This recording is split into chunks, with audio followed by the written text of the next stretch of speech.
Hey boys, Clappy here, and I have a confession.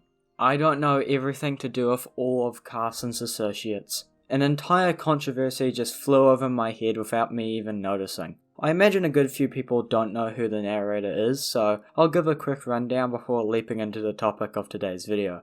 The narrator was a former friend of Carson for some period before 2018. They, along with another YouTuber, Raccoon Eggs, had a podcast titled Solitary Confinement Podcast, or SCP. This came to an end when the group had a falling out, mainly just with narrator. The group split off to do their own things. Rack started a podcast called the Homie Talk Podcast with his friend JC. Carson was blowing up on his own YouTube channel with narrator falling into obscurity. Most of this information came to light and was brought to most people's attention during the thick of the Call Me Carson drama early 2021. When narrator uploaded a video to his channel where he talked about the various things Carson had done for an entire fucking hour. I remember when it first came out. It really made me consider how respectful Carson truly was. Narrator accused Carson of using his mental disorders against him and essentially mentally abusing him. Today I look at the video with a few questions, but I'll get into that later. But with how the video affected the status of Carson's career was merely a small dent. It's of course all up to opinion on how you see Carson after seeing this, but I believe it was nothing but a reality check for Carson. Carson was clearly a disrespectful person, which is a trait anyone can recover from, especially considering the age of everything that occurred. Carson had already shown himself to take multiple breaks, where we know he's had therapy to work on himself. Anyway, where all of this gets bizarre is what happened around all of this. A story has been developing for years which showed the true character of narrator. Someone who manipulates people to an extent that far outweighs Carson. Early 2021, 2 documents were released totaling 64 pages of information. I'll leave links citing all the information where you can read these for yourself. But the documents detail various inappropriate relationships that narrator had with children around the age of 13 when he was 18. The document begins with the preface that this document was not made with any intentions on garnering attention, but mainly to point out the hypocrisies made by narrator when he made his video about Carson. It also says that the document will involve some confronting and triggering behaviour, and as this video will be discussing this document, then I'll also advise people to consider if they want to hear some of the stories that are involved. This video will include themes of self-harm, manipulation, and various things along those lines. You have been warned. A short time after narrator created his Twitter account in 2016, Twitter user Zirconni began creating fan art of narrator. As narrator was a small, mostly unknown creator, him and Zirconni formed a close relationship. To quote a statement by Zirconni, "To summarize everything DM-wise, and I don't know how it started, but narrator and I would engage in sexual roleplay in Twitter DMs.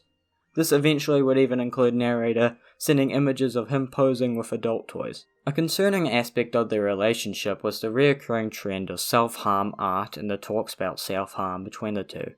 Many of the art pieces created by Zirconni included this theme of self-harm, something that was seemingly encouraged by narrator.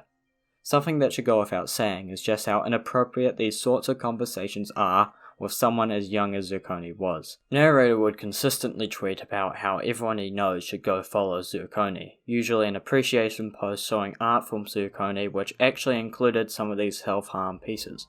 Other pieces of art would insinuate some sort of intimate relationship between the two. Despite the age difference between the two, narrator continued to encourage the art, even when his followers were shipping the two together. His followers even began creating art depicting the two, which narrator would retweet and signal boost. One tweet that will stick out to me as the most sexually charged was this tweet, which blatantly insinuates sexual feelings from narrator. If you wanted something even more obvious, the document shows tweets from narrator directly telling Zirconni that he loves them, or even more concerning that Zirconni needs him. This would also include a video which I'll play now. Hey guys, I feel like recording because it's kind of like, woo, it's that time of night. And Riley, I love you so fucking much. You are like a little brother to me. Never forget that. You are. If I was in Australia, you would be my little brother. I would make it happen. Probably. I don't fucking know. I love you, Riley. You are my little brother. In a sense. Like, that's how I view you. That's how I'll always view you. I will always love you forever. Yeah. I'm tired. So, after seeing everything that has been presented, it seems evident that there was some sort of relationship between the two. Now, you may be asking whether narrator was aware that Zirconni was only 13, and the document addresses this. with a quote from Zirconni saying that narrator was originally unaware of my age, the operative word being originally. You see, in a now deleted tweet, narrator received a reply critical of the action between them and pointed out the age difference. The tweet, according to the document, consisted of narrator saying that him and Zirconni were in a relationship. When this information of his age was brought to narrator, he chose to delete the tweet and continue with his actions. In fact, a lot of the tweets I've shown throughout this video have been after narrator found out the age of Zirconni, including that infamous video I just showed. So, these tweets and conversations, which were clearly sexually charged, included a 13-year-old and an 18-year-old who both knew of each other's age. Fucking gross. Fortunately, this wouldn't last, as when people started to notice, narrator distanced himself from Zirconni. This is a truly disgusting story, one that should not be forgotten. This alone would be enough for me to conclude that narrator has no place in society, let alone the internet. Unfortunately, this information's been mostly unnoticed by the large amount of the internet, even during the Carson situation when we were all mentioning the video made by narrator. But I don't want to go into my final thoughts as we're only one story through. This next story involves someone by the name of Toy Teeth and occurs after the Zirconni story.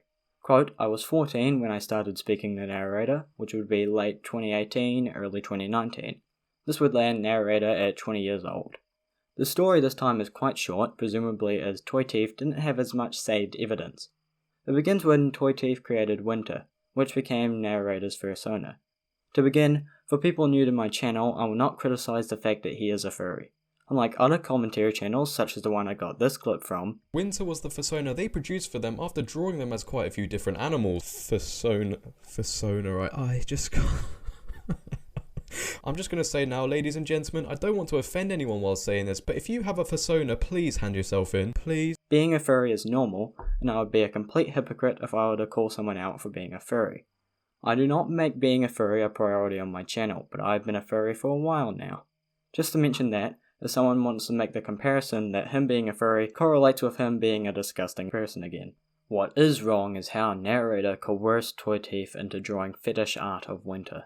Toy Teeth didn't comply, which doesn't make narrator any better just to clarify, but would still share explicit yiff or furry porn around minors.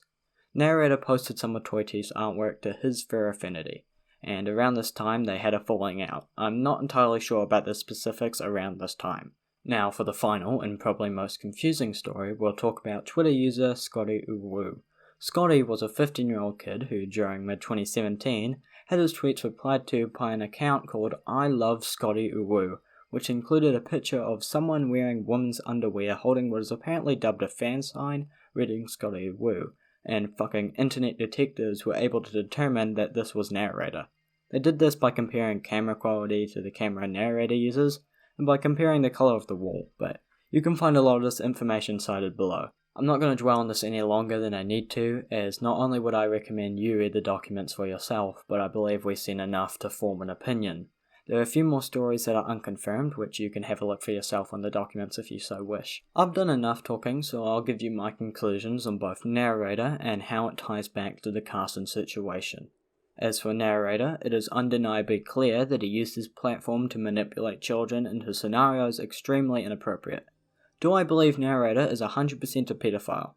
No, I do not believe narrator has a complete attraction to minors. I do believe narrator is an awful and disgusting person. One who has used mental health as a scapegoat to put the blame on anyone besides himself. He absolutely doesn't deserve to exist on the internet, and is proven to be uncontrollable. He continues harming people with his reckless actions. I would advise people to stray away from narrator. At most, let this information be known. It is so sad that so many people who still like narrator haven't been told about this situation, just as his video about Carson is still met with positive reception. And when looking at that video now, I am filled with skepticism. I come out of the video now seeing that Carson wasn't the greatest of people, but have more of a harsher look on narrator. It makes me wonder just how much of this feud really was down to Carson. Just to summarize my thoughts on Carson for clarity, I stand by what I originally thought, that it was just a small problem able to be worked on. I will not say the same for narrator. Thanks for watching guys, please don't send any harassment directly towards anyone in this video, yes, even narrator. Links below for all my citations and to the documents. That's all for today, I'll see you listeners next time, bye.